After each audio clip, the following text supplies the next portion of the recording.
اللہ کریم نے سورۃ حج کے اندر ارشاد فرمایا لن ینال اللہ لحومها ولا دماؤها ولکن ینالہ التقوی منکم، فرمایا کہ یاد رکھو اللہ کو نہ تو تمہارا گوشت پہنچتا ہے اور نہ ہی وہ خون پہنچتا ہے، اللہ کو یہ چیزیں نہیں پہنچتی۔ اللہ کو کیا پہنچتا ہے؟ فرمایا وَلَٰكِن يَنَالُهُ التَّقْوَىٰ، اللہ کو جو چیز پہنچتی ہے وہ تمہارا تقوی اور پرہیزگاری ہے۔ یہ آیات اس وقت نازل ہوئی زمانہ جاہلیت میں لوگ اپنے جانوروں کو ذبح کرتے، اس کا گوشت کعبے کو ملتے اور اس کا خون کعبے کو ملتے، وہ یہ سمجھتے ہم رب کا قرب حاصل کریں گے، ہم رب کے قریب ہو جائیں گے، اللہ ہمیں معاف فرمائے گا، ہماری قربانیاں قبول ہو جائیں گی۔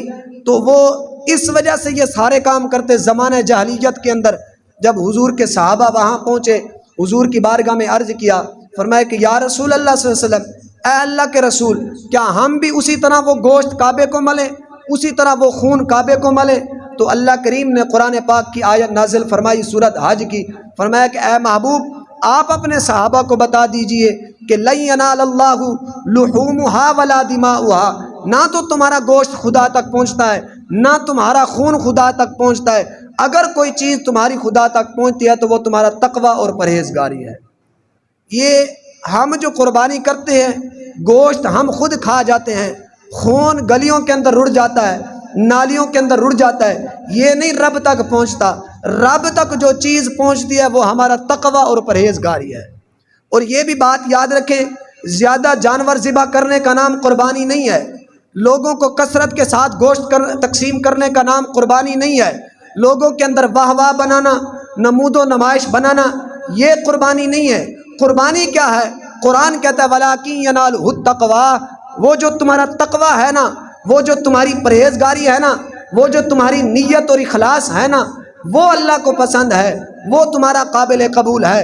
اگر قربانی کے اندر تقوی ہے، پرہیزگاری ہے، اخلاص ہے، اللہ اس کے رسول کی رضا ہے، تب وہ ادنا سے ادنا قربانی بھی قابل قبول ہے۔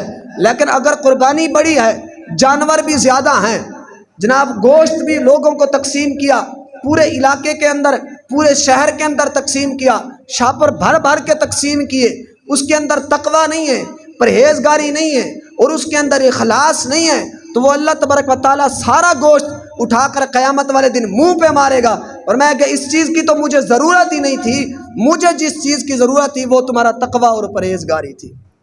اور یہ بھی یاد رکھیں، قربانی نمرود نے بھی کی تھی، ہزاروں لاکھوں جانور اس نے ذبح کیے، لیکن اس کے پاس تقوی نہیں تھا، پرہیزگاری نہیں تھی، اخلاص نہیں تھا، تو اللہ کریم نے وہ ساری قربانی اٹھا کر نمرود کے منہ پر ماری۔ اور قربانی قابیل نے بھی کی تھی، حضرت آدم علیہ السلام کے بیٹے نے، لیکن اس کے اندر تقوی نہیں تھا، پرہیزگاری نہیں تھی، اخلاص نہیں تھا، اللہ کریم نے وہ بھی اٹھا کر منہ پر ماری۔ قربانی بڑے بڑے لوگوں نے کی ہے، لیکن اللہ نے صرف اس قربانی کو پسند کیا ہے جس کے اندر تقوی اور پرہیزگاری تھی۔ دین کی بات پھیلانا صدقہ جاریہ ہے، ثواب کے نیت سے ویڈیو کو شیئر ضرور کیجیے۔ جزاک اللہ۔